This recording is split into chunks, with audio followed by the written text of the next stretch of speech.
GM.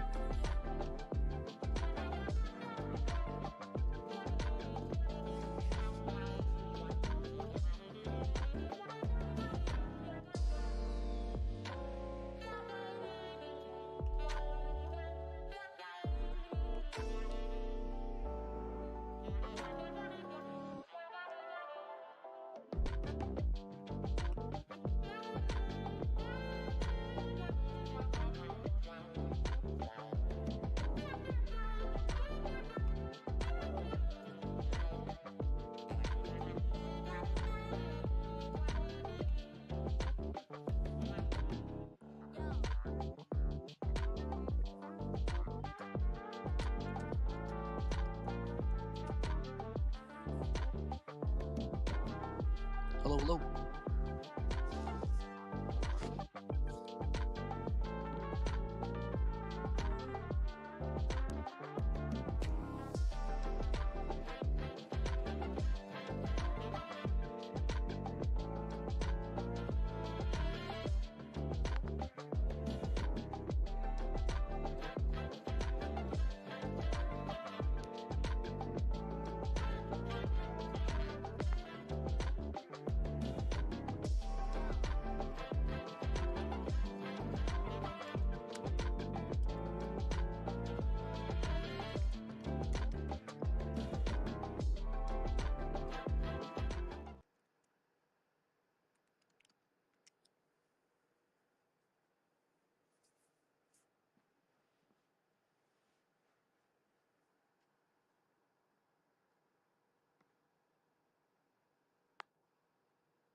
Testing.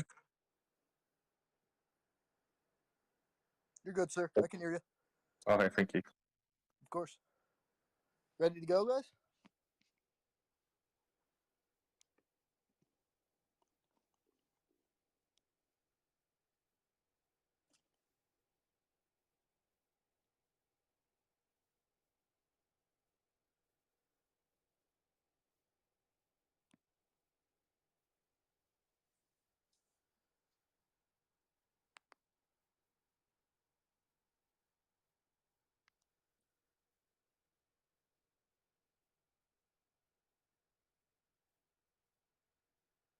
All right. Well, I think that's probably about enough time. I'm sure more people will join in as we go. Let's start this up. Hey there, everybody. My name's Chef. I work in the marketing department over at Concave, and I will be hosting the AMA today. As many of you already know, one of Concave's strategies is to diligently seed invest funds into different protocols. As it stands, we have seeded funds into 18 different projects, and one of them is Fluidity. So today, we have the privilege of being joined by Shamir, the CEO of Fluidity, as well as Kood, one of our partnership leads over at Concave, and also over at Ventures. Sirs, feel free to introduce yourselves. Yeah, well, you introduced me already, Crude. I run a partnership at Concave along with Volk. Pleasure to be here. Thank you for everyone for joining in to listen to us. Hell yeah. Yep. Hey everyone. I'm Shamir. I'm one of the founders of Fluidity. We've been working on Fluidity for a good portion of 2 years now. And I'm really excited to share with the entire community what we're working on and some of the cool stuff that we'll be launching very soon. Hell yeah. Sounds exciting. So we've cooked up quite a few questions for you. But if any of you in the audience have any other questions that we don't touch on or that you're wondering about, feel free to ask them. Just leave a comment under the Twitter Spaces, and we can hopefully get to it. So with that, let's begin. I guess to start off, why don't Shamir, why don't you explain in basic terms what Fluidity is doing right now? Cool. So I think the best way to describe Fluidity is to describe what problem we're trying to solve.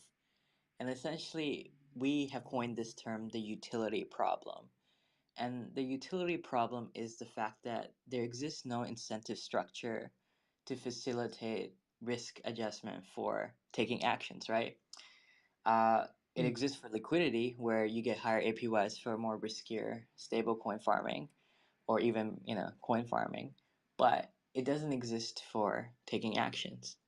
So essentially, if you think about it from that point of view, what we built is a framework that allows us to provide that service. And we do it through essentially a fluid asset, which is a wrapped stablecoin that allows you to earn yield when you use stablecoins, right? Mm. So with that comparison, the riskier the stablecoin, hence you earn more yield for using it, right? And essentially, what this does is it creates an incentive for you to use stablecoins, the very same incentive that you have to farm them, but to use them. But we eventually realized there's so many interesting more use cases that we can unlock with this, and we'll dig deeper into this. But um, that's kind of like what we're building in like a nutshell, essentially. Mm. So, so how exactly would you say like utility mining works? I know you said it's based on actions and transactions, but are there like specific actions that maybe would reward more or less, or that perhaps don't qualify? Right.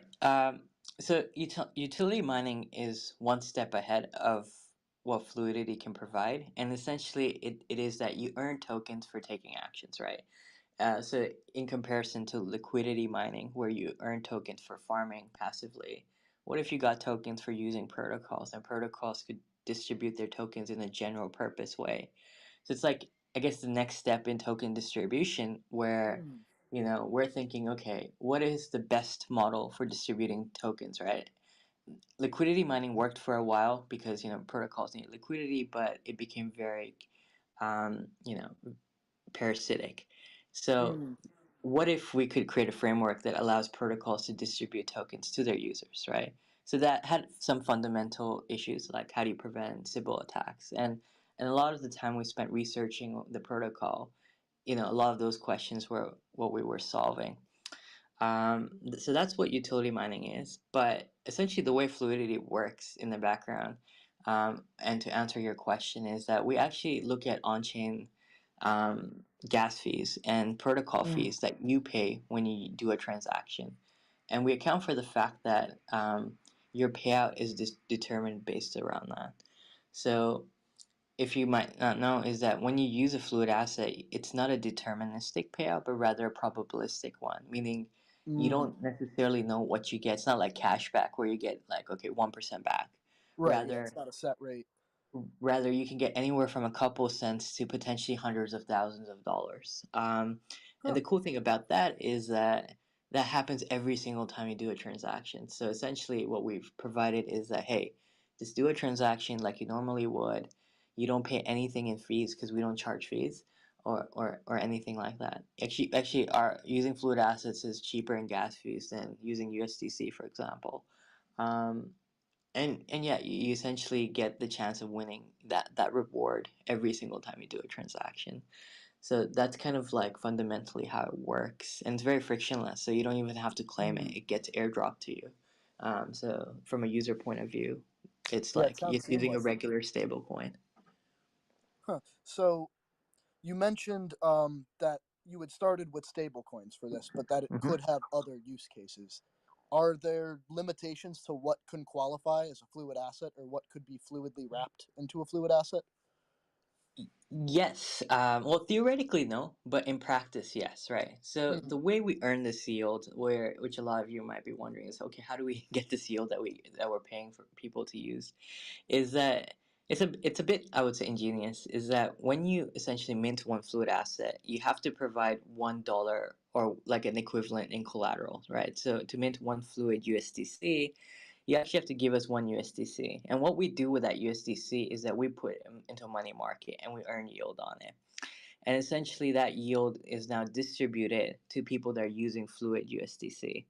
So the real issue or the problem that we solved is how do you distribute yield that we are collecting collectively to people that are using Fluid assets, right?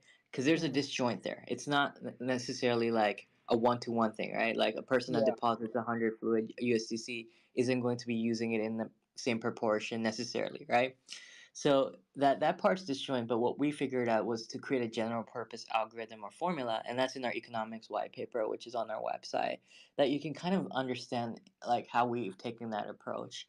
And turns out like looking at a probabilistic mechanism that makes it a bit, on average there is a payout that's very consistent, like over a long period of time, but in a short period of time it can be random. It works out pretty well for us.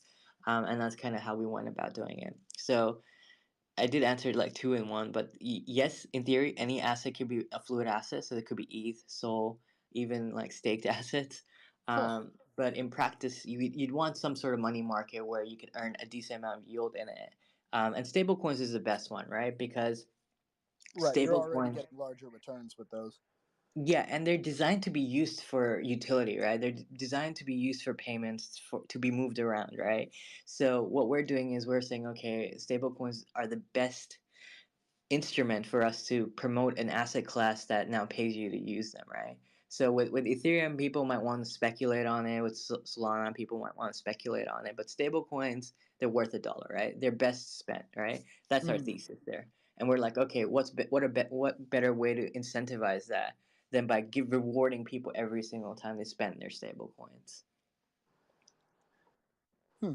So, seeing as like I feel the events of the past year have kind of made people a bit shakier with stablecoins, but we've also seen like this unprecedented rise in stablecoin investing and market capitalization. Mm-hmm. Do you guys have I guess like safety measures to prevent from depegging, or maybe any type of insurance similar to like Y2K finance or Insurace? Well, we only do a one-to-one full collateralization, right? Mm. So one fluid USDC in circulation means one USDC either in collateral that we've received or interest that we've earned, right? So it won't come into existence, and that's what the algorithm shows. Is that also ensures is that it doesn't reward people more than we've received in yield, right? So it works in a pretty elegant way and is used to defend the protocol from paying out more than it should, but at the same time offer potentially very high payouts as well, right? So it works Mm. really elegantly in that manner. So in terms of depegging, there could be that on secondary or tertiary markets it might depeg where let's say people are selling fluid USDC for USDC, but Mm. remembering that you can at any time redeem it back, right? Because it's in like a regular money market like Compound or Aave, which has like almost hundreds of millions, if not billions, in like buffered. You could always withdraw it, and that's kind of the route we went. Instead of having sophisticated yield earning strategies, we started off simple because we wanted to reduce or rather validate this model, and then we can start optimizing the yield strategy around it. um, we've had multiple audits done on the contract, and we're looking at getting some insurance as well on it. So really it comes down to the security risk more than like economical risk. Mm. Mm. I was gonna just chime in here and ask a question to Shamir. Um, By all means, sir. so, so like, let's say you have one fluid USDC Mm-hmm. versus one fluid USDT. Mm-hmm. The way I look at it, they're isolated markets. Like, if USDT depegs, it shouldn't affect fluidity, um, because one fluid USDT will just convert back to one USDT anyway. It doesn't. Yeah. It's not like a pool of like, certain like reserve protocol would have like a pool of stable coins that would be like a reserve basket. Fluidity doesn't do that. Is that correct, Samir? Yeah, and that is exactly correct. And it goes back to that philosophy of like higher risk adjusted returns, right? So if the market is pricing a USDT DPEG more than the USDC DPEG, and you can see it based on interest rates on Aave and Compound, is that Tether has a higher interest rate, when you deposit because of the higher risk involved in it. So Fluid USDT for the same amount of liquidity, on average, will pay you more to use it than USDC, right? But at the same time, you're accepting the fact that Fluid USDT, which is backed by the Tether, has a higher risk as well. So essentially, it's like the transitive property here, and that's kind of what we've implemented. There's no cross contamination risk here. Awesome. So the question I have another question for you was, what sort of like risk assessment do you guys do, or what's your parameters to determine which money markets to use? Well, we've picked just the ones that have over 10 billion in liquidity each, which is Compound and Aave. And we're going to probably just stick to that just because it allows us to have enough of a buffer. And, they've probably been or audited over 100 times. So that kind of allows us to have some sort of protection there.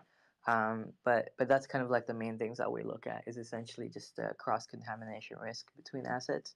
And I like the idea of like just having independent pools like that many protocols like Silo are experimenting with. And that's probably like a strategy we might explore in the future as well, just so we can reduce the risk as much as we can.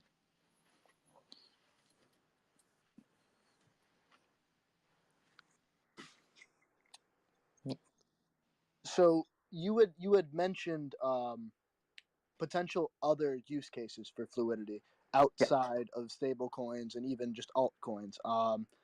I feel like I read something in the Gitbook about potentially NFTs. I feel like that'd be kind of harder to do with money markets. Would you want to explain maybe that concept a little bit? Yeah, I guess when we were referring to NFTs, we were thinking about buying NFTs using some sort of stablecoin or Ethereum, right? Um, and the idea is that if you think about fluid assets, it's not just in like payments as the use case. It could be any on-chain transaction, right? That includes NFT purchases. So imagine if you're selling an NFT and I say, hey, I have 100 Fluid USDC. Would you buy? Would you swap it? That transaction is now yield bearing, right? So I pay, on that, I pay nothing extra to do it. The same in gas fees, right? And Mm, platform fees. But I have a chance of getting anywhere from a couple cents to hundreds and thousands of dollars, right? If I get very, very lucky. mm, Another cool thing about fluid assets that make them very interesting to use and that we hope creates basically a flywheel effect is that 20% of the yield goes to the counterparty for accepting it. So if you're that NFT seller, and let's say the buyer, for sending you 100 Fluid USDC gets $10,000 as a prize, you get $2,000 of that just for accepting it, right? So if you mm, think about your merchant or you're another protocol that has a lot of inbound transactions, if people are using fluid assets, it's not in your best interest just to tolerate them, but it's in your best interest to promote them because you're earning revenue for free if people use fluid assets on your protocol. And we mm, actually ran the numbers. If, for example, Uniswap had 5 to 10% volume in Fluid USDC for the pairs that they want to enable fees, they'd earn more revenue than enabling fees, right?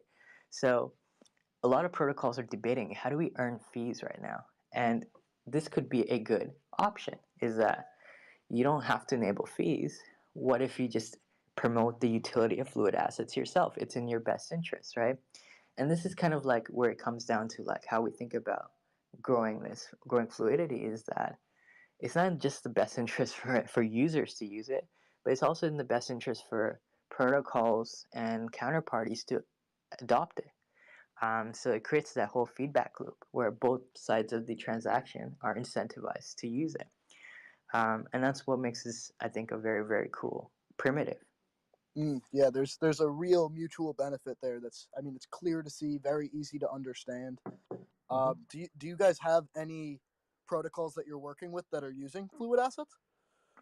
Well, right now, I mean, we've created liquidity pools on Uniswap, SushiSwap, and Dodo, I believe. And we're actually going to be, it's really in the early works, but we are going to be doing utility mining with a few of the AMMs, where Ooh. when you start using fluid assets on them, you'll be getting their native tokens as yield for just using fluid assets.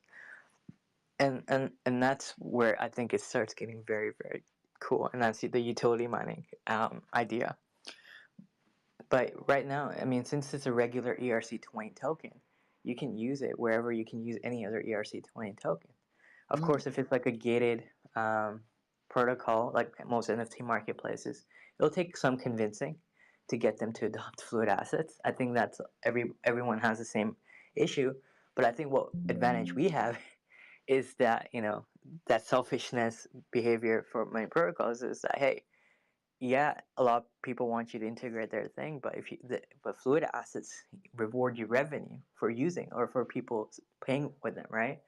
So no longer is USDC the best thing to receive. It might be fluid USDC because you're getting 20% cut of all the yield that's being distributed to your users when they use fluid USDC. And like we said, the numbers add up in quite the favor, for a lot of protocols, especially the ones that are doing very high volume, like Uniswap and stuff. Of course, like Uniswap's being decentralized can't necessarily tell people to do it, but it's in their best interest, right? Because of that revenue aspect. So what networks are you guys currently available on? So Outside we're of live on Ethereum, and anybody can use it on Ethereum right now. There's a few liquidity pools set up where you can swap between fluid assets and anything on Uniswap and SushiSwap. So if you're buying Ethereum, or if you have Ethereum and want stables, you can swap Ethereum for fluid USDC instead, and you'll get it. And you can also potentially earn rewards, right, for just doing that. So you could do that right now if that you'd like. transaction. Yeah. And we're right now working on something really cool. And we're planning it for Arbitrum as well. So that's coming sometime in the next month or so, hopefully. Ooh, And we also have Solana and Polygon lined up as well. So we're just kind of like putting everything together. But yeah, we're ready to go. hell yeah! So that's what's on the horizon. Do you guys have any other big developments coming up soon, or that Well, you're comfortable with announcing? yeah, utility mining is almost ready. And remember, because we're believers in it, the best way to acquire Fluidity tokens is actually using fluid assets, right, everywhere. And we're going to be doing some really, really cool stuff with how you can acquire these tokens and like how just doing day-to-day things is the best way to get exposure to the protocol. So the idea is that we want to explore different models with token distribution, and we're working with probably some of the smartest funds in crypto in designing some of these really, really cool models. So they are early, but it's like, I guess, the most innovative liquidity sourcing models that have been designed. We're working with the same people designing that, but now for utility. And I think it'll just bring some really exciting primitives and use cases for crypto, where hopefully new protocols are launching. They have more options in how they think about bootstrapping themselves, and I think that's where we really can help a lot of protocols. If you're launching a new protocol, sure, do liquidity mining, but what if what if you gave your tokens to the people that actually use your protocol instead, right? That I think is like a very cool thing that we can offer, and that's kind of like what we're basically working on. Hell yeah! What else do we have? So I know you guys have an ambassador program as well. How's that been going, and how exactly does that work right now? Um, it's still early stage, but essentially, we're looking for people that are interested in working on the next big primitive. We think, if we do fluidity right, it could have that 0 to 1 effect as Uniswap did in the crypto space by introducing this new primitive that everybody uses, because this could become the standard for token distribution from here on out. It has the You potential, know, that's for sure.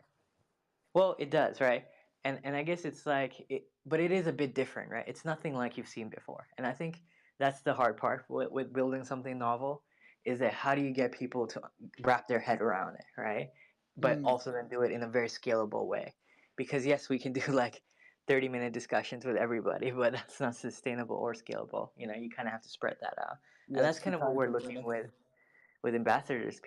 For people that it clicks and they can just say, okay, I know how to get this growing, and I know who to talk to, and I know like the products that I love and using. I know how to get you guys there, because the idea really is like, if you use something or you do something on chain, why not get rewarded every single time you do it, right? So if you're someone that buys NFTs a lot or sells NFTs, why not get rewarded every single time you do it? So I guess it's like programmable money that rewards you, and I think that's like the idea we want to communicate. but we just need the right people to do it. So just come to our Discord if you think you're the one. Hell yeah. I mean, you just need more people to hear about it. The concept Mhm. and the incentive is, I mean, it's pretty amazing. You know, there hasn't been anything so consistently valuable, I feel like, introduced into the space. I mean, sure, maybe a lot of the time it'll be small scale rewards, but what other protocol or what other, like, anything is even doing that? Nothing. Mhm. It'd be the first of its kind for sure. Yeah, I mean, we've essentially built a general purpose currency that just makes you think about like using crypto in a very different way and what Mm. money is supposed to do when you use that. And that's kind of like the behavior we want to instill. Because a lot of times, I guess what people have been accustomed to now is innovation that's very, very small. It's iterative, where, okay, who's your competitor? What are you doing better than them? You know, and it's a lot of times as hard as like, okay, let's start from the basics, you know, and then build up from there. Yeah. Um, but you know, I think that's what's so cool about it is that now that the markets are, you know, like crypto's cooled down a bit, things are picking back up again. It's a great time for us to really start building these connections and just getting fluidity everywhere. And I think naturally, as people start using it here and there, and they start seeing it, it'll start picking up, as many protocols have done. You know, like they say, Rome wasn't built in a night. So. I would have to agree. I think you might take the world by storm with this one, man. It almost sounds too good to be true. Yeah, yeah. I mean, we've gone that quite a fair bit, and we really want people to challenge this because you know it does sound even to us, right? That have worked almost a year and a half more than that on this. It can't be, you know. It sounds too Mm. good to be true, and we really love people that challenge us because yeah, we want to challenge our assumptions and see where if we've gotten wrong anywhere. And but you know, as every day goes, we're a bit more and more confident that yeah, we might be onto something. Hell So. yeah. No, that's the best way to approach it. Yep. They say, you know, you're not doing something right unless you have haters. So it's always good to get constructive criticism. Yeah, yeah. I guess fortunately for us is every time you know someone criticizes it and then listens to our side of the story, they become a supporter. So you know we've converted quite a fair bit of people that didn't believe in this. Mm. So that's one of the cool things about what we're building. Hell yeah, that's the way to do it. Um, Side note, little breaking news announcement here for all the Concavians listening. The Quarter 4 airdrop is officially live, and you can check out the blog and learn how to claim yours now. Woohoo! Let's go. But back on track. Um, I guess another thing I was wondering, is there anything unique about your guys' governance token, the fluid token? Is there anything unique about, you know, how to yield that, how to earn that, or what it actually does? Yeah. So there's something very cool happening with this governance system, right? Is that although we didn't go too deep into it, but the way the reward distribution works is that every time you take an action, there it has an associated probability and payout attached to it, right? So essentially, it means okay, you made a swap on Uniswap. That swap has an average probability of X to pay Y. The cool thing about governance is that we can modify these probabilities by saying, hey, let's say instead of trading on Uniswap, you traded on SushiSwap, but for the exact same order, we're going to improve the probability of your payout, right? So let's say if your average payout or your expected payout might be $20, you now have $100 expected payout. As a rational user, you're thinking, wait a second, why would I use Uniswap? Where if I use SushiSwap, I get a way better average payout, right? And nothing's guaranteed, but the average payout's really good.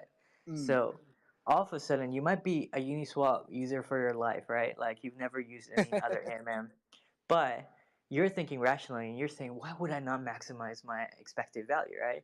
And hence why aggregators exist, right? But I guess aggregators are limited because they can only quote the best liquidity routes, right? But Mm. sometimes, especially in a case like this, is that there's more to it than liquidity, right? Because let's say even protocols are subsidizing that yield for you, right? Through governance or by bribes or payouts. And we can go into that a bit more. as a user, even if let's say for every dollar in like revenue sharing I give back to the user, I get $2 in revenue but I steal that from Uniswap. That's great for me if I'm like competing with Uniswap because I wasn't get that Mm. order anyway. And essentially, that's a service that we provide through governance. On top of that, if you think about how Curve with their gauges essentially give you tokens, or basically you vote on who gets the best emissions and hence who has the most liquidity, we're employing a similar model but for utility, right?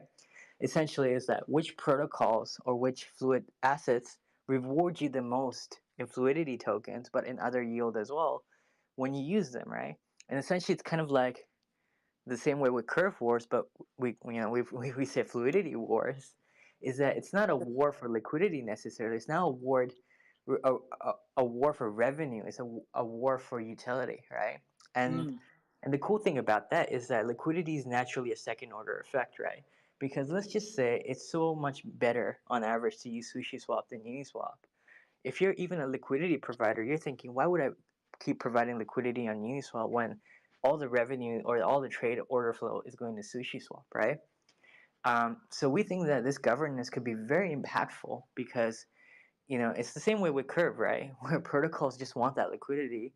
Well, what if we bettered the deal up and said, hey, it's not just liquidity you're getting now, but you're actually getting order flows where people use your stable coins or which protocols people use, right? And I think with us, we can do better unit economics where, with curve wars, it's like, okay, a dollar paid in bribes means X dollars in liquidity that you receive, right? But with us, it could be a dollar paid in bribes means $5 more in revenue that you're getting, right? That means essentially it's kind of like makes a lot more sense for Mm. protocols to partake, right? Because, okay, sure, I'm paying a dollar in bribes, but I'm getting $5 in revenue, and essentially I can perpetually keep doing it, right? So it could be a way for protocols to perpetually have revenue or maintain revenue stream. And as a user, you're benefiting, right? Because that extra bribe essentially gets transferred back to you. Obviously, Fluidity might take a cut, but as a user, I don't care, right? Because and especially with crypto, like users just want the best deal possible, Right. It's and mutually so beneficial. but it's really now what we built is an instrument that allows protocols to say, hey, I want to bid this much for your order because it gives me this much revenue, and I'm willing to give 70% of that back to you. Because if I didn't, I wouldn't have gotten your order anyway, right? So 30% revenue is better than not zero revenue, right? Or whatever a protocol is comfortable with. But such an instrument didn't exist in the past, and that's what our governance can provide. And essentially, it's kind of like this marketplace where protocols can bid for order flow, and essentially all that value accrual goes back to Fluidity governance token holders, right?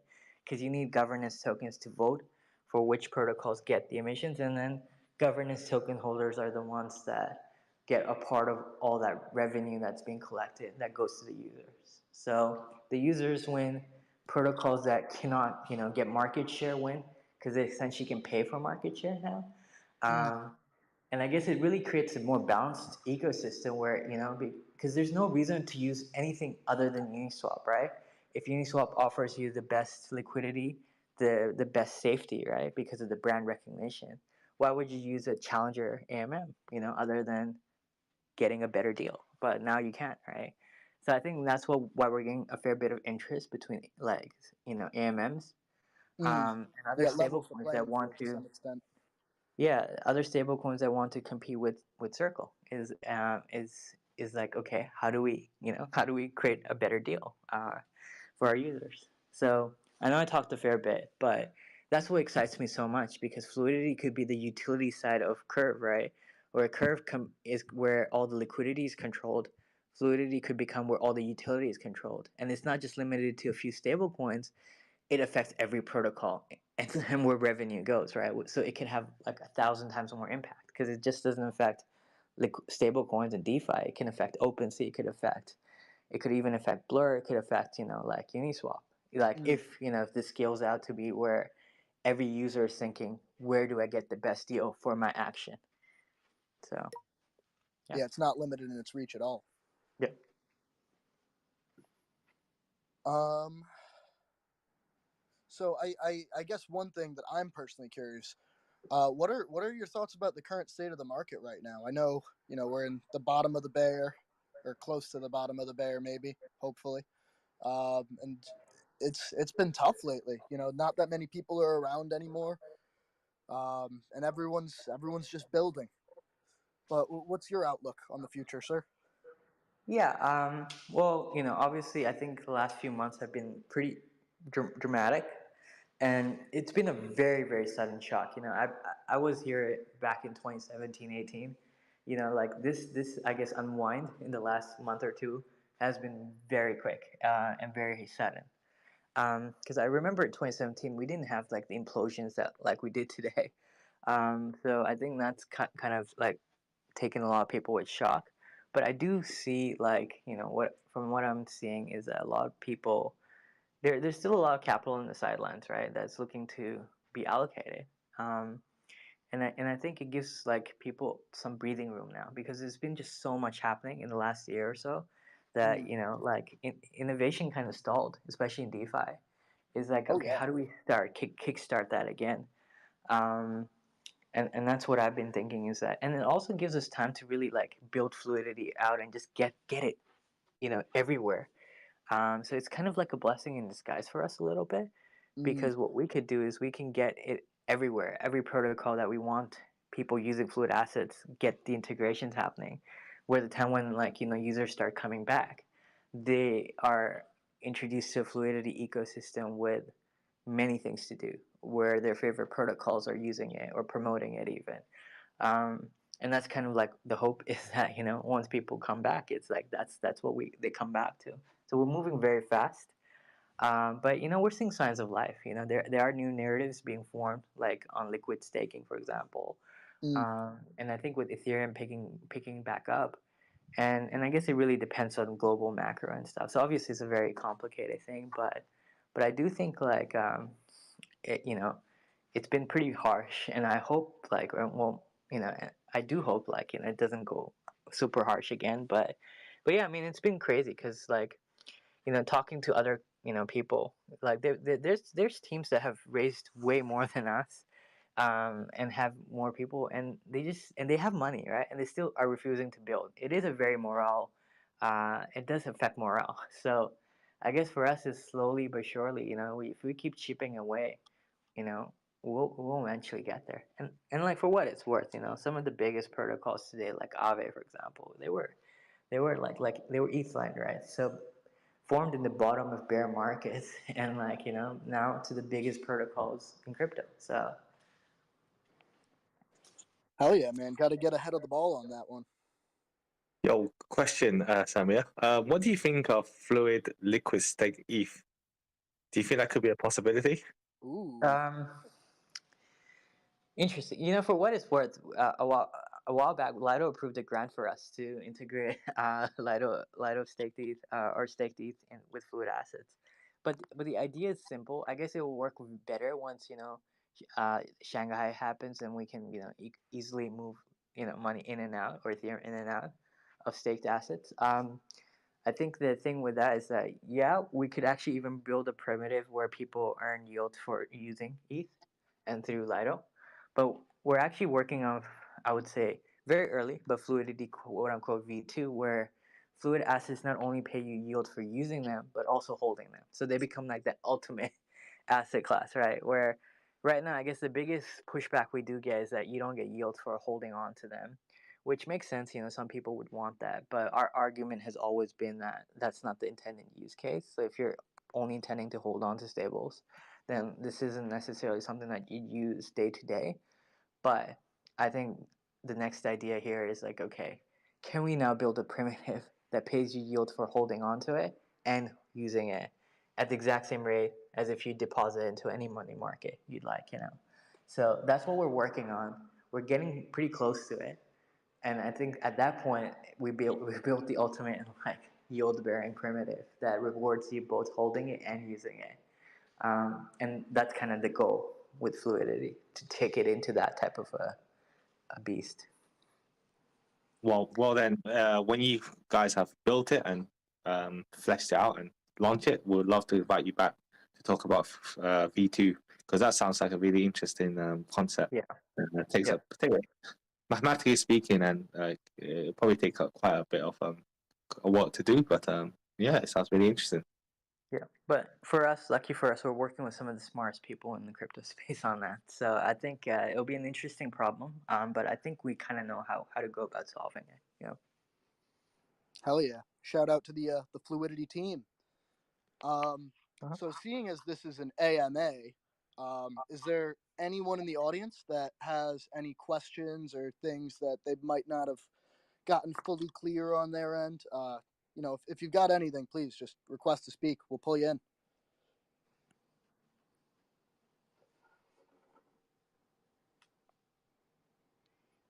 Anyone?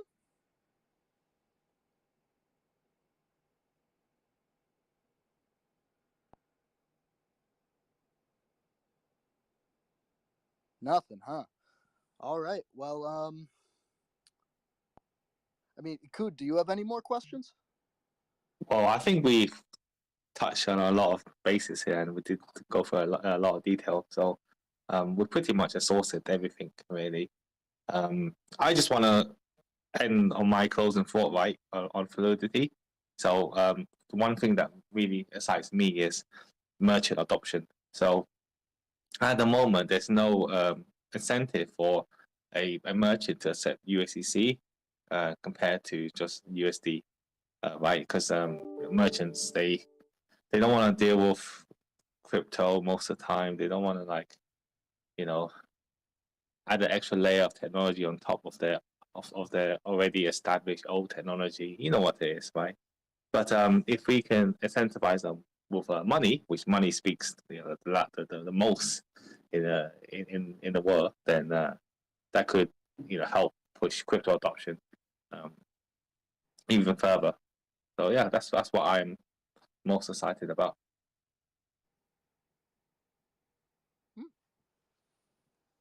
Nice. All right. Well, if no one has any other questions, then I would say that we could wrap this AMA up.